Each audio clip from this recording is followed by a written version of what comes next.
Good morning. I'm here in New Orleans to name the 9th Ward of New Orleans to announce that I'm a candidate for the presidency of the United States in the election in 2008. Well, you just heard it. He made it official today. John Edwards throwing his hat into the ring for the 2008 Democratic presidential nomination. In his announcement, he positioned himself as the champion of the poor, and he did it from the lower 9th Ward in New Orleans, still largely devastated by Hurricane Katrina. So, will the message, the setting, and the timing work for him? Let's ask Democratic strategist and co-founder of the Huffington Post, James Boyce, who joins us, and also syndicated columnist Joel Mowbray. I'm pronouncing that correctly, right? It can be found at townhall.com. I asked you then I forgot. How about that? Let's start with James. Was it good to see Edwards get into the race, or did it feel like this was old news?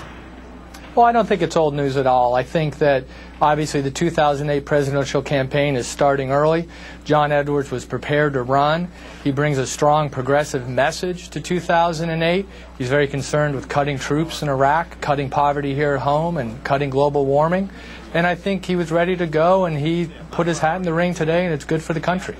Joel, the timing of the announcement during the week before Christmas and Thanksgiving, obviously a slow time for the news. He probably wanted to take advantage of that. Has he been overshadowed by the death of former President Gerald Ford? I'd say just a bit. And it's hard to compare up to Gerald Ford, especially on a human level. People really like and respect the man. All sides, all across the political spectrum, you see people just coming out with nothing but love, respect, and admiration for Gerald Ford. And John Edwards, he's just kind of blah. I mean, I've seen him in person. There's nothing particularly striking or commanding about his figure, his presence. I mean, he's probably an okay enough politician. I just don't think he's presidential timber. James, John Edwards talked about the elephant in the room, obviously meaning Iraq. It was a tough issue for him last time around. Let's listen to something that he had to say today. We need to make it clear that we intend to leave Iraq and turn over the responsibility of Iraq to the Iraqi people. The best way to make that clear is to actually start leaving, which is why I've said we ought to be taking 40 to 50,000 troops out now, and that ought to continue over time. So, James, do you think he managed to put his vote for the Iraq war behind him, or do you think this will really haunt him? Well, I don't think it'll haunt him at all, Melissa. And first of all, let me respond to Joel. I think John Edwards is a terrific candidate. He's helped people his entire life. He helped them as a lawyer. He helped them as a senator. And he's truly a progressive candidate, and I think that's great to see. Also, I respect John Edwards tremendously on Iraq because John Edwards very clearly said about his vote, I made a mistake. He wrote that in an op-ed in, I believe, the Washington Post. And I think John Edwards is right now in Iraq. He says, you know, we need to leave, and the escalation is a mistake. And I completely agree with John Edwards. Joel, what do you think?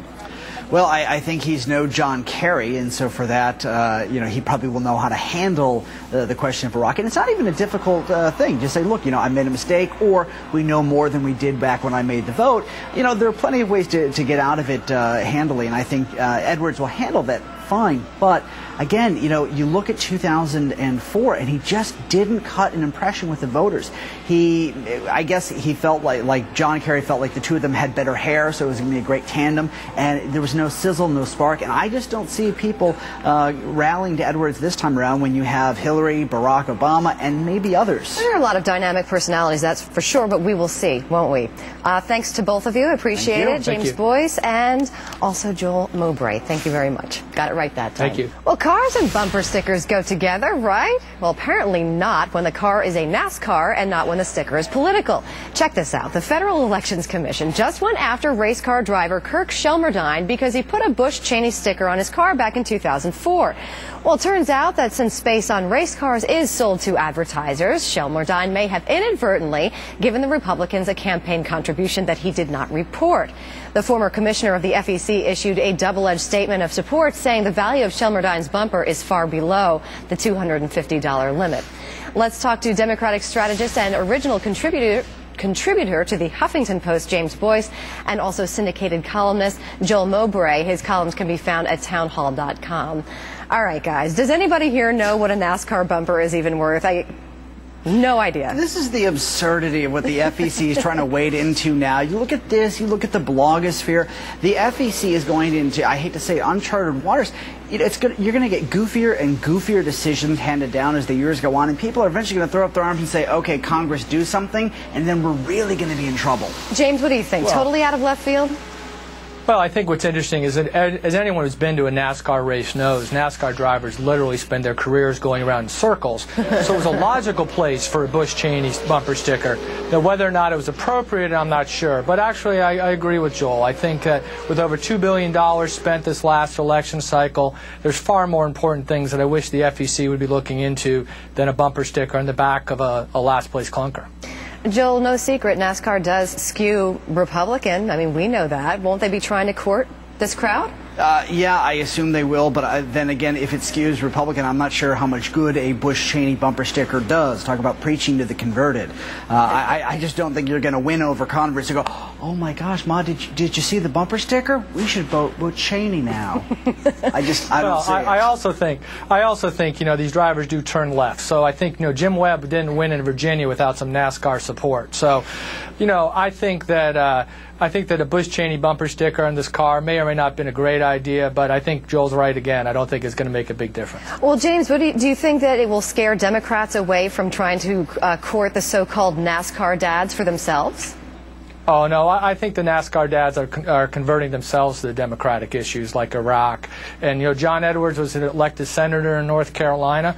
You know, we spoke about him a few minutes ago. He obviously had to have some support for some NASCAR dads and moms. Do you see the number of Democrats, like out with John Tester in Montana, who go out in jeans and kind of a rough outdoorsman shirt? They don't talk about gun control anymore. This is the Democratic Party going after the NASCAR dads, and you know they had some inroads, and they could have more in 2008. Hey, James, do you see Hillary wearing, you know, waving the checkered flag, showing up at showing up at the Daytona 500 to campaign?